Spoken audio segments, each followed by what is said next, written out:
Okay. So the topic tonight is Israel's new government. So be a very cheerful and uplifting class this evening. I want to share with you, a few things that I've read recently, just to kind of give an overview of some of the things that folks are saying, and then if there are questions or comments or whatever, we can definitely get to that. So I just wanted, first of all, to give you two brief quotes from two kind of significant people. One of them is Abe Foxman, and the other is Lindsey Graham. Okay, and I have to say I don't quote Lindsey Graham all that often, but for those of you who don't know who Abe Foxman is, Foxman retired about 6-7 years ago as the CEO of the Anti-Defamation League of ADL. He ran ADL for 30 plus years. He is a child Holocaust survivor. He is modern Orthodox, and pretty much, no more mainstream figure within the American Jewish community than Abe Foxman. A couple of weeks ago, he gave an interview with the Jerusalem Post, and he said, "If Israel ceases to be an open democracy, I won't be able to support it." Okay, now, for Abe Foxman to say that, that's pretty major. And obviously you don't say that. Nobody says something like that unless they anticipate that that's a real possibility, but for Abe Foxman to say that, he fears that there's a possibility that Israel will cease to be an open democracy, and if so, he won't be able to support it. That's, I think, pretty major. And now Lindsey Graham, and Lindsey Graham, I think, less concerned, frankly, about Israeli domestic policy, and in my opinion, and you are free to disagree, less concerned about the importance of democracy. I think he's proven that, after January 6th, 2021. But here is what he tweeted a week or so ago. The idea that Israel should speak less about Russia's criminal invasion of Ukraine is a bit unnerving, he tweeted. Okay, and Graham is close to Netanyahu. And, the significance of this is I think, twofold. One is that, frankly, just like there was a communist international and a socialist international, there's also an autocrats international. And I think Netanyahu is part of Autocrats International. I think he has, and look, I understand that there are geopolitical reasons why Israel doesn't want to piss off Russia. But at the same time, pretty much the entire world recognizes a moral imperative to support Ukraine. right? And there are also certain things that you might do, but you don't need to talk about them. And the fact that, Israel's making noises about, being more even-handed and not supporting Ukraine so much, I think hurts Israel's standing in the international community, uh, hurts Israel's standing in the West, and hurts Israel's standing among American Jews. Okay, so now I want to share with you um, an email that I got a couple of days from the Rabbinical Assembly. Okay, the Rabbinical Assembly, for those of you who are not familiar, the Rabbinical Assembly is we say professional association, others might say union, uh, particularly those for whom union is not necessarily a positive word, but it is the professional association of conservative rabbis and speaks for the conservative rabbinate on all kinds of issues. Okay, so they sent out an email to the membership 2 days ago saying what you can expect from our rabbinical assembly regarding Israel. Okay, and it's a bit lengthy, but I think it's worth reading in its entirety. Dear colleagues, as the new government in Israel is seated and starts to put out policies and propose legislation, we want to make clear what you can expect from our rabbinical assembly. We will continue to express our unqualified support of Zionism and the Jewish state, as these concepts are cores to our values and religious beliefs and are unequivocal. However, we may find there will be times when it will be necessary to issue harsh critique of government policies that go against our core values or oppose religious freedom and pluralism. The current coalition has already indicated its intent to make changes that affect the democratic and pluralistic nature of Israel as defined in its Declaration of Independence. As a result, we anticipate there will be times when we will respond in accordance with our positions and principles that have been developed via our resolutions process.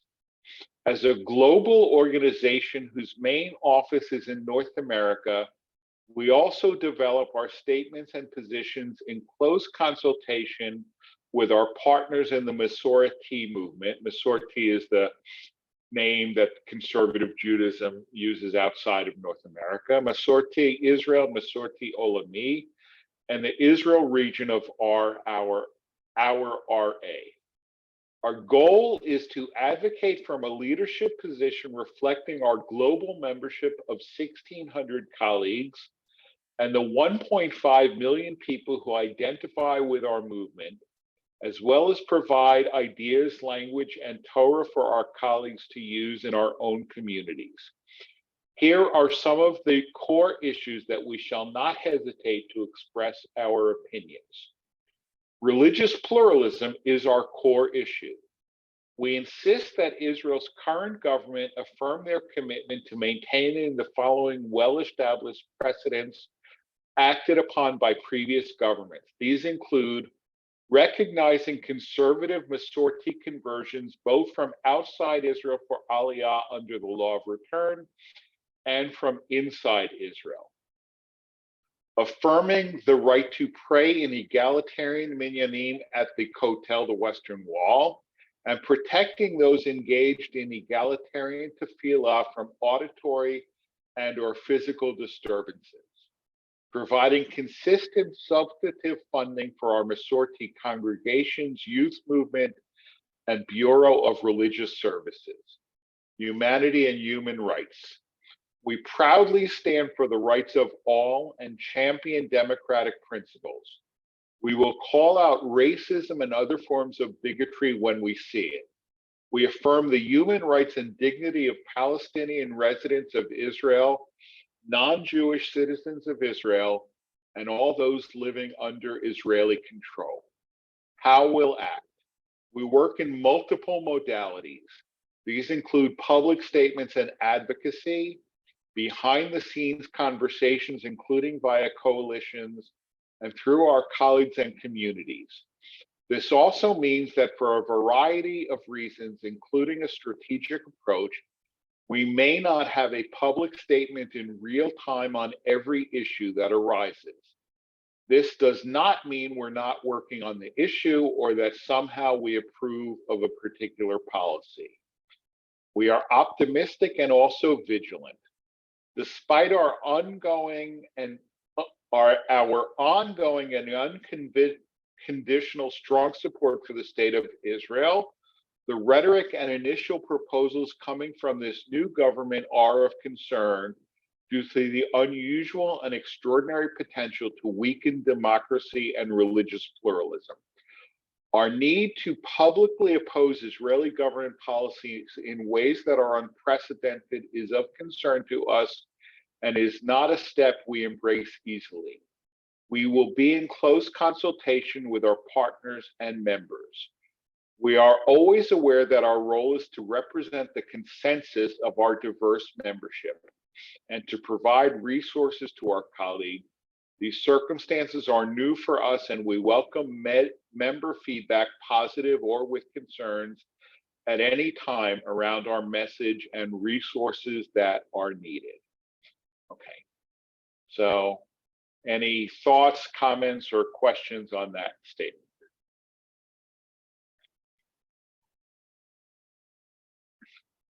Anyone?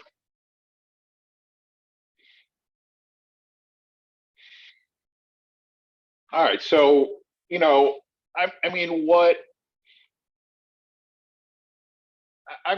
me, there are a couple things that are significant about it. One is the awareness that the RA is going to be more frequently and more harshly critical of Israeli policy than they have been in the past, right? But at the same time, because people, right? If the government does X and we don't issue a statement within 3 hours, oh, how come the RA is supporting this?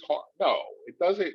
We don't feel a need to issue a statement about everything. And just because we don't issue a statement doesn't mean we support it. At the same time, there is a distinction. They try to make a distinction between support for Israel and support for Zionism, which are non-negotiable, and support for a particular government. Okay, and I have to say that I absolutely agree with that.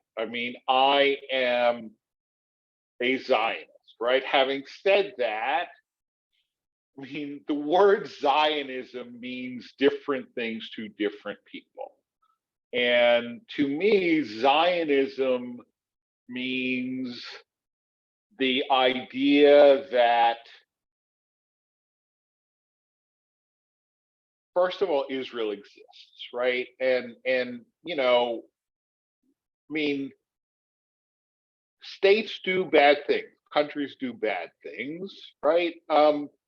Nobody seems to think that, because, I don't know, like the French passed the law against wearing hijabs in public, that France therefore should cease to exist, right? It seems to be only Israel whose very existence seems to be questioned. Having said that, Israel is not beyond reproach. And Israel should be expected to be held to the same, frankly, to the standards to which Israel has always held itself. the Declaration of Independence says that Israel will be a democracy, that it will provide freedom of religion, it will provide equality of the sexes, okay?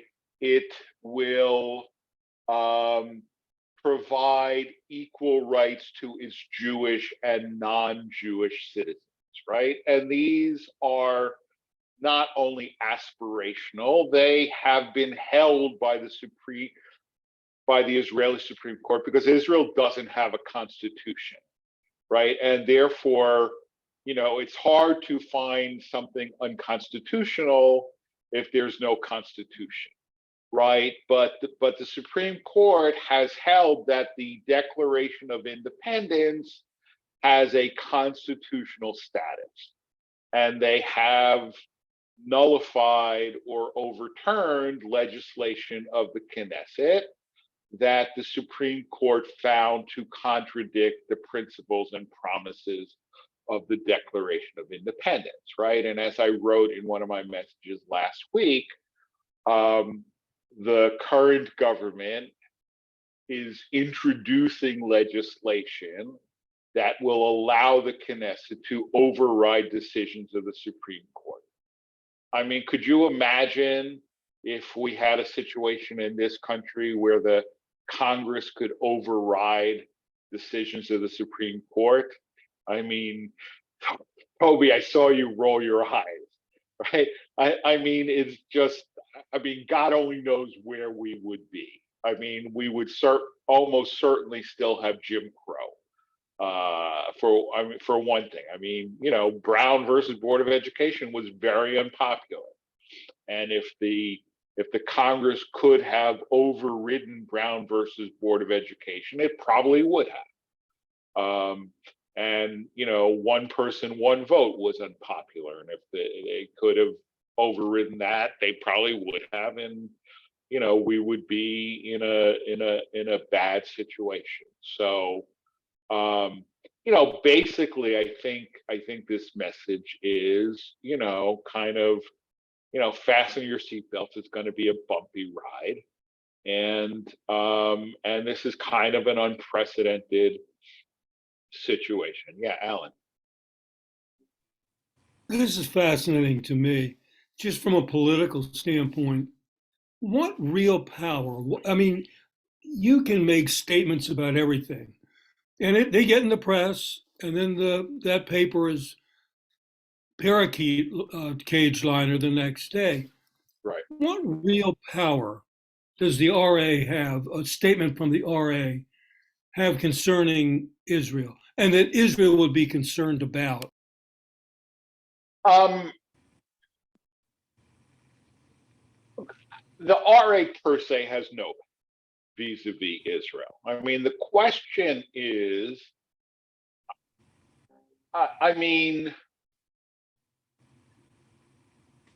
the question really is, what power does the United States have vis-a-vis Israel? Okay, and what role does the American Jewish community play vis-a-vis United States decision making? Right? I mean, look, Netanyahu in his previous term was very, very clear. I mean, he said in so many words, I don't care what the American Jewish community thinks because I've got the evangelicals. Okay. Now, that may work when you've got a Republican administration. It doesn't work with the current administration, right? When you have a president who's, I would say, his kishkas are pro-Israel, right? But he also, it believes in democracy. I mean, all three of Biden's children married Jews, right? We have a second gentleman who is Jewish, who was my brother's Hebrew school classmate. We have a Jewish Secretary of State. right? We have a Jewish, I mean, there's always lots of Jews in the cabinet, but you don't always have a Jewish Secretary of State, right? And people who are not just people, just happen to be Jews, but are, I mean, Tony Blinken is a Jewish Jew. Ron Klain is a Jewish Jew. So then the question becomes, to what extent does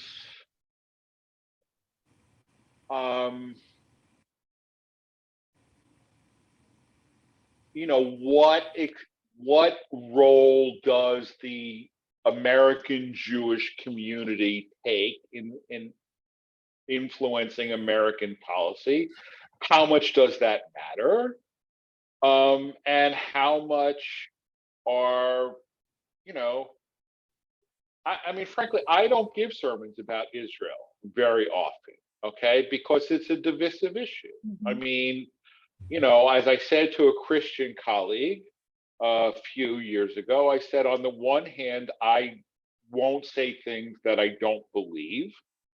On the other hand, I'm careful about saying things that are going to get me in hot water. So I don't give sermons about Israel. I mean, I think this is a safer place. And also there's more give and take, and I can be more expansive and not speak in sound bites. But I mean, to what extent is Ben Cardin going to be influenced by what he hears in his shul? Or Jamie Raskin, what he hears in his shul? I mean, so, I think that, I spoke last Shabbat about the difference between power and influence. The RA has no power. Potentially, the RA has influence. I heard years and years ago, like right after Oslo, Dennis Ross say, because the question at the time was, when it was Israel's policy from 1967 to 1993 never to deal with the PLO, right? And then all of a sudden, boom is probably the wrong word to use. And why did Rabin do it? Okay, and Dennis Ross told the Washington Board of Rabbis that Israel's support in the United States is at least partly because of the perception among the American public that the Israelis are just like us. And that to the extent that Israel is seen as less than fully democratic, support for Israel will shrink. And I think that that's right. I mean, look at Israel's standing among young Jews versus Jews of our generation, right? And it's based in a perception, frankly, that Israel's not a full democracy. And under the current government, I have a hard time saying to somebody who says that you're wrong, frankly. And therefore it's a problem. So now I want to, unless there's another question or comment, share with you, Joe. You have your hand up. Yeah. So I was reading in the Jewish Week about this open letter from area rabbis and cantors pledging to keep the extremist bloc from speaking at their synagogues. What's your thought on that? I agree with it. I signed it, actually. Oh, you did? Yeah. Somehow my name didn't get in. I don't know, but I did sign it. I mean, I think it's symbolic, okay, because they don't want to speak at our shul anyway. I mean, they don't They don't think that I'm a rabbi. They don't think that our shul is a shul. That's true. I mean, even frankly, after Tree of Life, okay, um, the chief rabbi made a statement about Jews being killed in a shul, and he got in hot water with his own constituents. How dare you call it a shul? If you want to call it a place of worship or something, fine. But you called it a synagogue, and it's not a synagogue. Okay, so they don't want to speak at our shul anyway. Um, but I think, I mean, if Netanyahu wanted to speak, that would be one thing. Okay, but this letter was specifically talking about people from his coalition partners who are frankly Kahanis.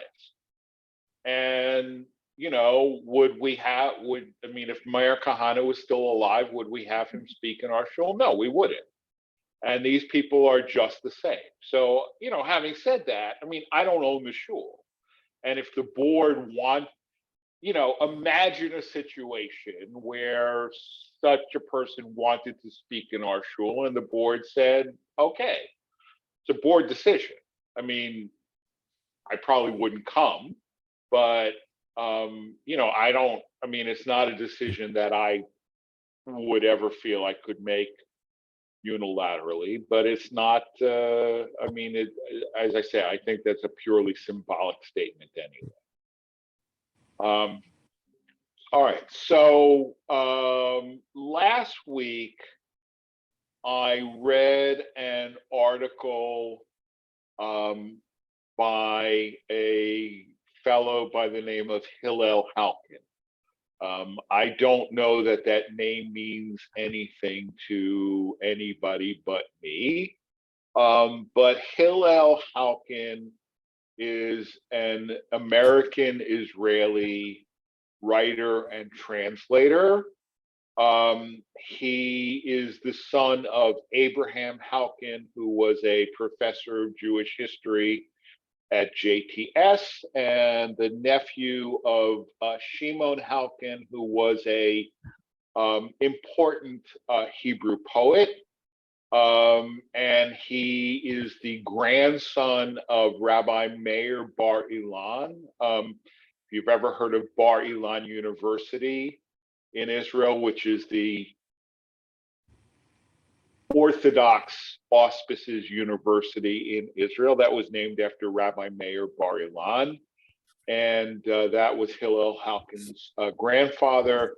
And his great-grandfather was the Netziv Naftali Tzvi Berlin, who was the Rosh Yeshiva of the Volozhin Yeshiva in Lithuania. I'm sure that doesn't mean anything to anybody but me, but he's got, good sort of yichus, okay, good yichus. And he was born in 1939, grew up in New York, obviously, because his father was professor at JTS, made Aliyah in 1970. His first book came out in 1977. You may even have it on your bookshelf. I actually wrote a paper on it when I was in rabbinical school called Letters to an American Jewish Friend, a Zionist Polemic, where Halkin argued basically that life in the diaspora was doomed, and if you wanted to continue your Jewish existence, you had to make Aliyah. He is published a number of other books. He's also an important translator. One of his books was a biography of Jabotinsky.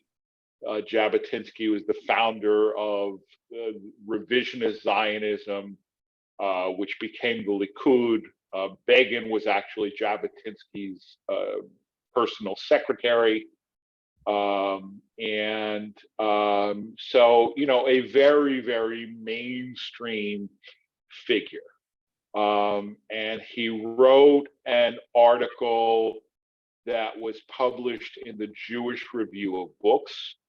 The Jewish Review of Books is funded by an organization called the Tikva Fund, which is definitely a right-wing think tank organization with a lot of money. And I mean, frankly, this article hasn't gotten enough attention, in my opinion. But if you know who Halkin is and you know who the Tikva Fund is, I mean, this article should really be shocking. Okay, so I'm not going to read the whole thing, but I am going to read, fairly significant excerpts of it. Okay, so here's how it begins. This time it's different. I can recall how in 1977, when Menachem Begin and the Likud came to power after 3 decades of Labor Party rule, there was alarm verging on panic in some circles. It was the end of democratic Israel. Fascism was at the gates. Israeli friends of mine spoke that way too. I advised them to take a deep breath and calm down. Begin, I said, was a Democrat, a man of principle. His commitment to parliamentary government and the rule of law was genuine. He had, both in his own party and in his coalition partners, responsible politicians who would counsel him sensibly. Whatever his policies would be, they would not threaten Israeli democracy, which turned out, of course, to be the case. Now, though, I feel like the friends I tried calming in 1977. The day after November's elections, I heard from one of them.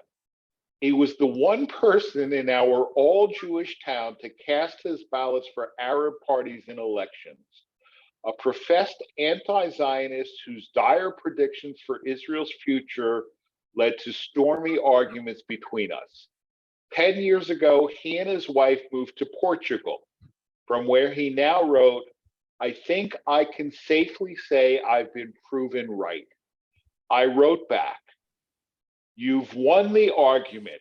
For years now, Israel has seemed to me like a man sleepwalking toward a cliff. Now we've fallen from it.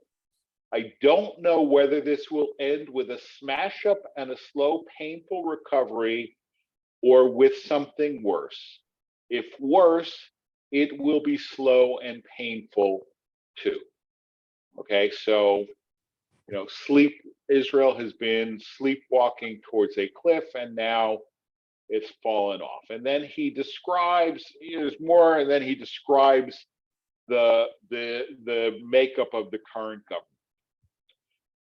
A former prime minister currently on trial for graft and abuse of the public trust, his only demonstrated principles, his own ambition and survival, has been voted back into office and is about to form, having driven every independent voice from a party in which he is now surrounded by political hacks and bootleggers, a coalition with 4 religious parties.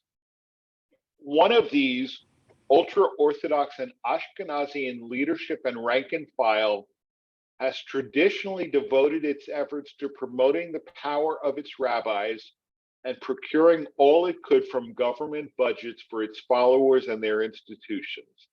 The second, which calls itself Sephardi, pursues similar goals. Though its leadership is black hat too, its base is religiously diverse. The third, described as religious Zionist, appeals to a knit skullcap electorate and is hyper-nationalist and Jewish supremacist in its attitude towards Arabs. The fourth draws on all 3 of these constituencies and is more extreme than the third. All agree on the need to weaken Israel's judiciary and empower the Knesset that will be controlled by them to overturn high court decisions. All are prepared to vote for legislation enabling the charges against the prime minister to be dismissed. And what will they get in return? Party 1 has been promised an extension of the rabbinate's considerable and lucrative powers over Israeli life. plus large hikes in government spending on the ultra-Orthodox sector's many yeshivas and their students who do not serve in the army and do not participate in the workforce, and on its religious school system, which does not teach basic subjects like English and mathematics that would prepare its graduates for the job market, thus condemning most of them to a life of dependence on the welfare payments campaigned for by their politicians. Party 2 will benefit from these measures too, as well as from a Knesset bill allowing its leader, who would normally be barred from political office by his recent conviction for tax evasion. He's previously served a prison term for bribe taking, to double as Minister of Health and Minister of the Interior before rotating as Finance Minister with the head of Party 3. The latter, a former activist in the settler movement, an advocate of Israeli annexation of Judea and Samaria, will also be given control of the civil administration in the defense ministry that is in charge of Jewish settlement in these territories. Conquered by Israel from Jordan in 1967, they are still under military rule. The head of Party 4, an avowed admirer of Meir Kahane, and a lawyer who has specialized in defending Jews accused of anti-Arab violence and hate crimes, has been awarded the Ministry of Public Security, which is responsible for Israel's police and its military wing, the Border Patrol. And this is just the beginning.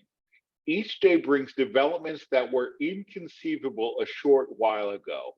No, it's not the end of Israeli democracy, but it is the end of an Israeli consensus about what is and is not permissible in a democracy.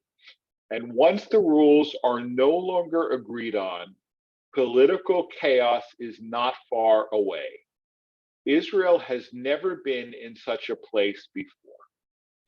Okay, so again, some of that is kind of like inside stuff that if you're not super familiar with Israel, you wouldn't know. But the party number 2 is the Shas party, and the head of that party is Aryeh Deri.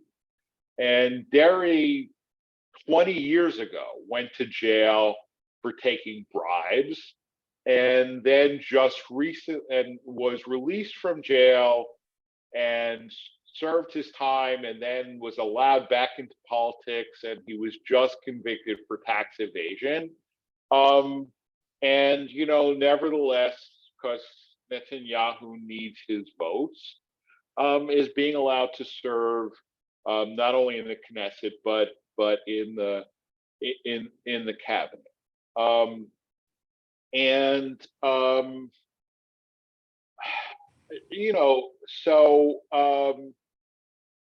the thing is, I have to say, I mean, I'm not a big fan of Netanyahu, but in his previous term, he actually did a decent job. I mean, if you've been to Israel, the economy is booming. The economy is booming. And, it was under Netanyahu that the Abraham Accords were signed with Morocco and with a number of the Gulf states. And, I mean, he did a fairly good job. And his basic sort of rubric for dealing with the Palestinian issue was that the Palestinian issue can't be solved, it can only be managed.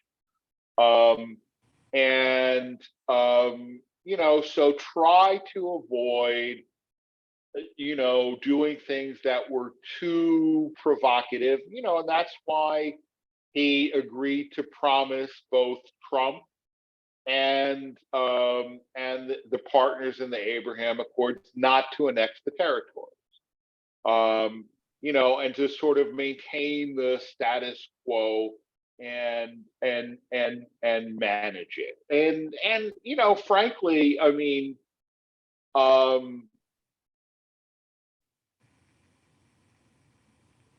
the idea that the problem could not be solved was probably not wrong. I mean, but I want to go on. I'm going to skip a lot, but but what Halkin says about the current situation. Okay. Says, with every dunam of Palestinian land taken for an Israeli settlement, a dunam is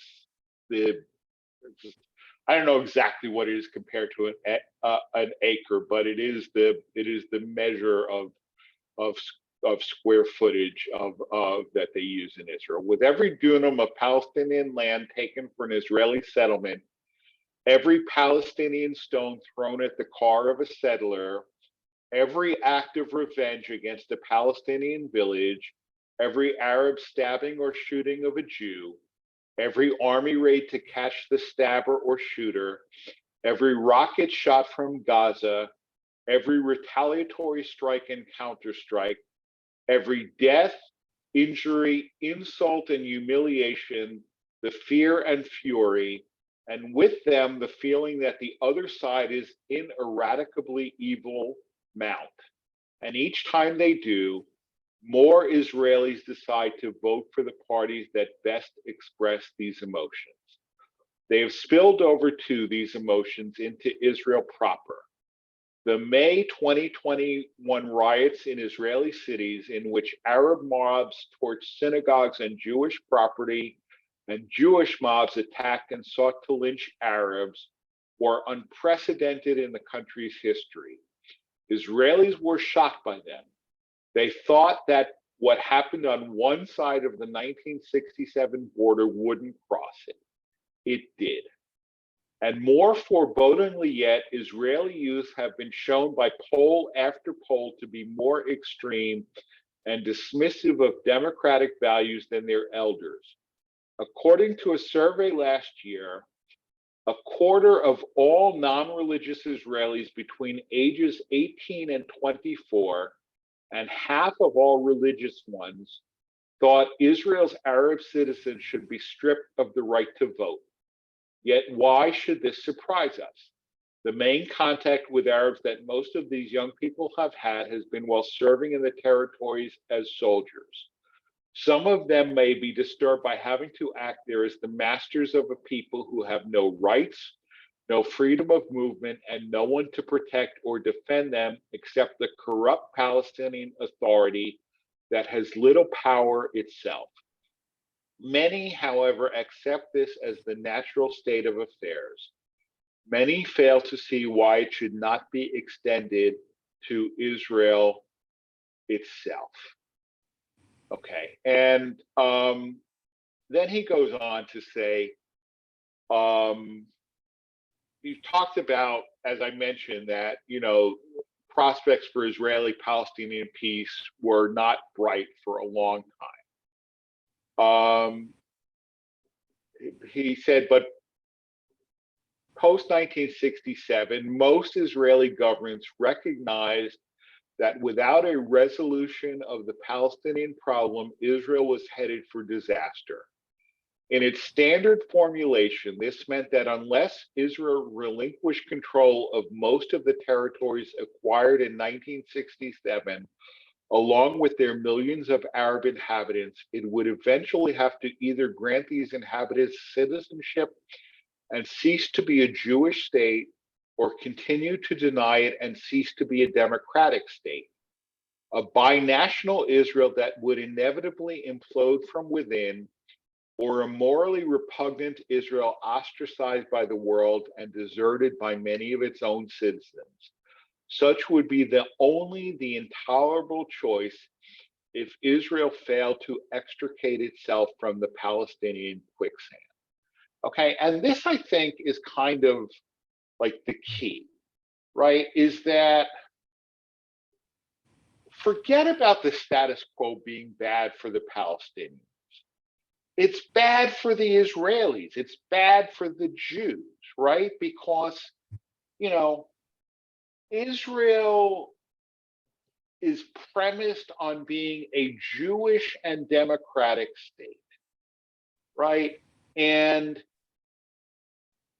cannot be a Jewish and democratic state if the population between the Mediterranean and the Jordan is roughly 50-50 Jewish and Arab, right? And frankly, had it not been for the massive aliyah from the former Soviet Union, it would already be majority Arab. Um, and and therefore, if Israel holds on to the territories, right, it can be Jewish or it can be democratic, but it can't be both, right? And I mean, frankly, thank God, Israel should be very grateful that the Palestinian leadership is terminally stupid, right? Because if they were smart, they would simply go around the world and say, we don't challenge Israel's right to exist. We don't challenge Israel's control of all of the land between the Mediterranean and the Jordan. We just want to vote. We want to be citizens, right? And how do you argue against that, right? And frankly, I mean, I'll be very honest here, okay? We all scream and yell when people talk about apartheid. Explain to me how it's not apartheid, right? The current situation in the West Bank, it is apartheid. I mean, the only difference may be that in Israel, the white population was 10% and the non-white population was 90%. And here it's more like 50-50, right? But if you have, millions of people who can't vote and have no control over their own destiny, would somebody try to explain to me why apartheid is the wrong word for that, Alan? Rabbi, your point is well taken. But when people talk about apartheid, they weren't talking about a group that was avowed to destroy them. I mean, I have democratic leanings, and I certainly believe in the rule of law. But Israel's conundrum is that they can't just walk away because they're going to have an armed enemy, and they have an armed enemy, even though they limit that. So they have a security issue. Now you have to keep it in balance, and there's a strong argument that they don't. That they've really gone overboard and using the rubric of, well, we're protecting ourselves. They're denying basic human rights. But it's very hard. It's very hard when you see another group as the other, Right. to say, I'm going to work with them. Because especially when they come back to you and say, you're dogs, you're worthless people, you're terrible, and you've killed my family, you stole my land. That's Ireland. That's Protestant and Catholic in Ireland. It's a very, very tricky case, Right. I don't believe it's apartheid, but I believe it can get to apartheid if you let it go that way. Well, I mean, here's the thing. I mean, I would have made that exact argument for a long time. And I still would make that argument to the general public, frankly. Okay, because I am a Zionist. But the problem is that justification that justifies a military occupation. Okay, it doesn't justify transferring an Israeli civilian population into the occupied territories. Okay, which is a violation of the Geneva Convention, and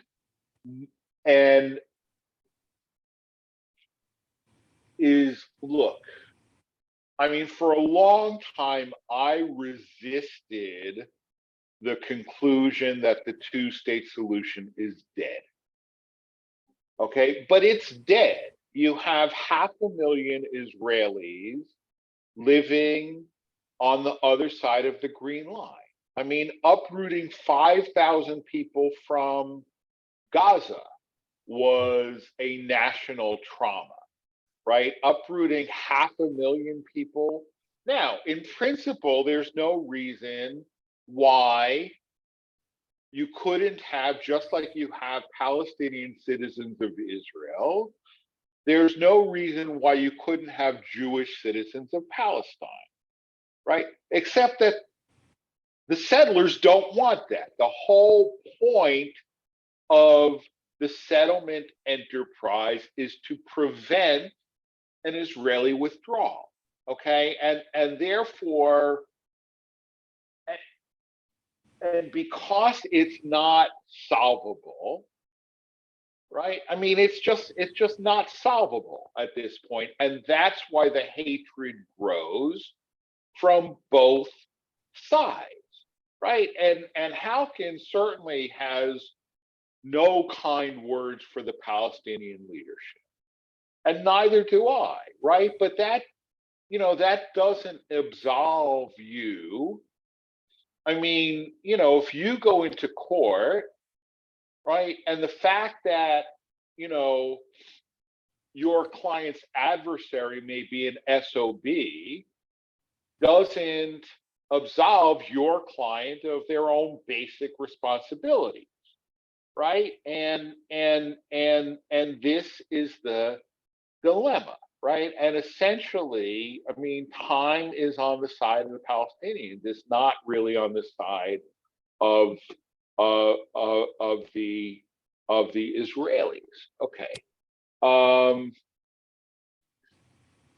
So I spoke about managing the problem as opposed to trying to solve it. And here's what happened, right? And all the time that Israel was managing, it was headed for the cliff with its eyes shut. Its new government is not about to open its eyes now. Flush with his electoral victory, Benjamin Netanyahu has declared that as far as Israel is concerned, the Palestinian problem can go unresolved indefinitely, since the Palestinians are but 1 or 2% of the Arab world. Why lose sleep over them when Israel now has diplomatic relations with Egypt, with Jordan, with Sudan, with Bahrain, with the United Arab Emirates, and with Morocco, and lower level ties with other Arab countries? One might as well say that a daily dose of poison is no reason for concern as long as it is a small percentage of one's diet. Yes, the Palestinians too bear their share of the blame. They have been intransigent. They have cultivated a politics of grievance. They have supported terror. They have intimated that any agreement with Israel will mark but a temporary lull in their campaign to reclaim all of Palestine. They have not been the partners for peace that Israel could have wished for. I fail to see, however, what consolation is to be derived from this. If I were a Palestinian dreaming of getting back all of Palestine, I could wish for nothing better than for Israel to swallow Judea and Samaria hook, line, and sinker. After that, I would need only to wait for it to choke. 10 years, 20 years, 30 years, and it will be gone. Okay. And this, I think, is the truth. I mean, the Palestinians, I mean, everything that he says about the Palestinians is true, right? But time is on their side. I mean, as the, I mean, mutatis mutandis, right? I mean, already, right, a majority of kids under 6 in this country are non-white, right? And so it's, a matter of time until we have a non-white majority in this country. And the majority of kids between the Jordan and the Mediterranean are Arab. And time is just on their side. The last point that Halkin makes, and I won't read it, but and this is the most controversial thing that he actually says for people who are students of Jewish history, is that all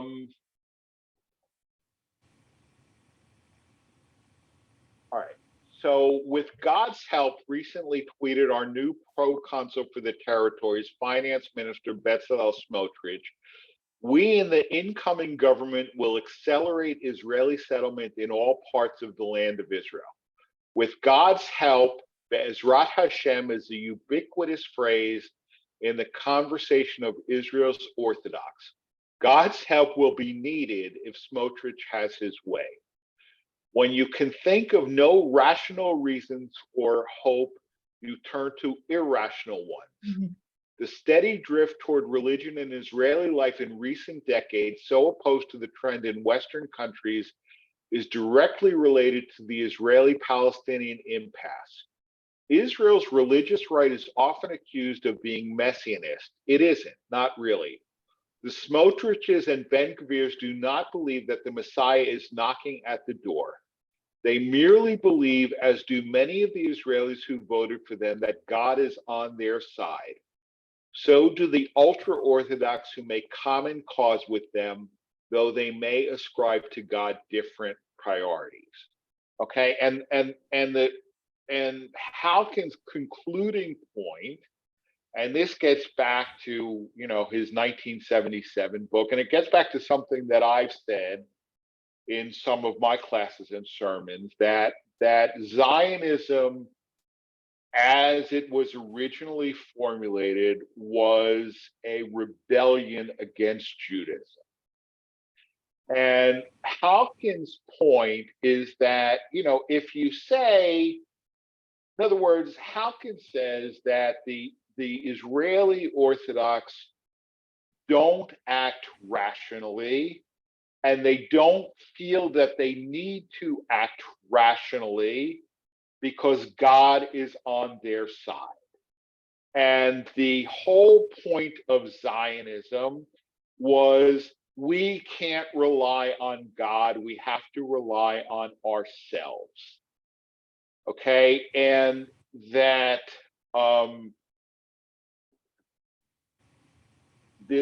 that essentially, even though you have Smotrich and Ben-Gvir call their party religious Zionism, he says it's not Zionist at all.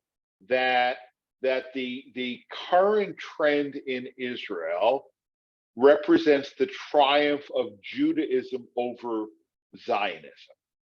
That Zionism was always realpolitik and the realm of the possible and the realm of the rational, and that Israel has gone into the realm of the irrational. We don't have to solve our problems because God will solve them for us.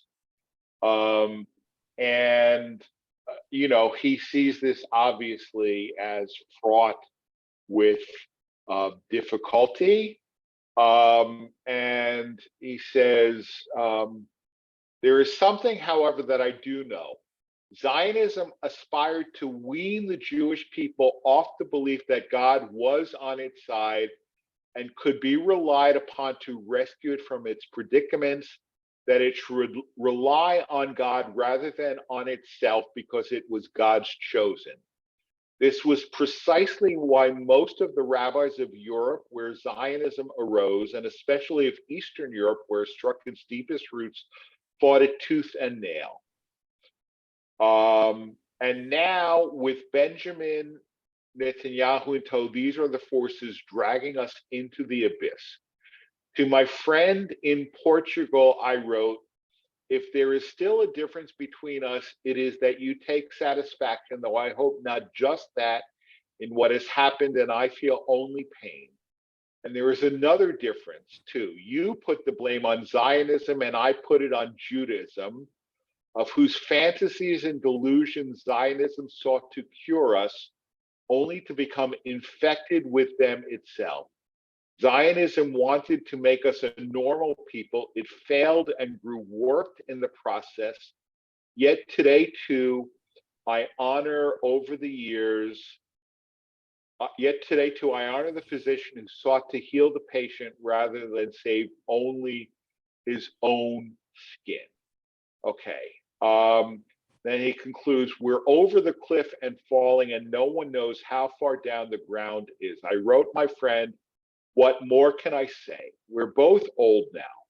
Neither of us will live to see the end of this. I will die anguished in my country and among my people, and you will die tranquil among foreigners in a foreign land. And it is good that you don't envy me and that I don't envy you, and that each of us will have the death he chose. Okay. I mean, this is a really, really powerful article. I mean, and because Halkin is a historian, and I thought it was really interesting his view that Judaism has defeated Zionism in this. But I thought it was a very powerful article, and I have to say, and I mean, there's more that Halkin says. I mean, he also points out that the prospects for, a change in the electoral math is not great because, the modern Orthodox Israelis have a birth rate that is twice those of secular Israelis, and ultra Orthodox have a birth rate that is 4 times that of secular Israelis. Plus, secular Israelis, they're the ones who can leave. I mean, they have good education, they speak good English, they have, no reason to stick around. Especially if the situation grows worse and worse. And, why should I, put my kid through serving in the army and enforcing this occupation and risking their lives when I can, relocate to, to New York or San Francisco or Rockville or wherever, and South Africa. There's a lot of, and I don't know. I mean, I frankly don't see a lot of cause for optimism, and I wish I did because, like I said, I'm a Zionist. And I particularly love Israeli culture. I mean, I still listen to Israeli music and watch Israeli TV and read Israeli books and so on and so forth. But the situation is not good. So, any comments, questions, rebuttals, objections, Gail? Well, you were saying if people are going to vote with their feet, or the educated and the people who are capable of getting a job somewhere else, I mean, it's going to hang the other guys because there ain't nobody to support them. I mean, if everybody said, I'm going to leave, then who's going to, they're depending on a lot, right, for doles. Well, the ultra Orthodox. I mean, not the modern. I mean, for the modern Orthodox. I mean, modern Orthodox education is no different than, than secular education. But yeah, but the ultra Orthodox for sure, absolutely. So yeah. All right. Anyone else? All right. Lila Tov. Shabbat Shalom, everybody. Yeah. Good night. Thank you. And thank you. Thanks. Very uplifting at the end there. Thanks.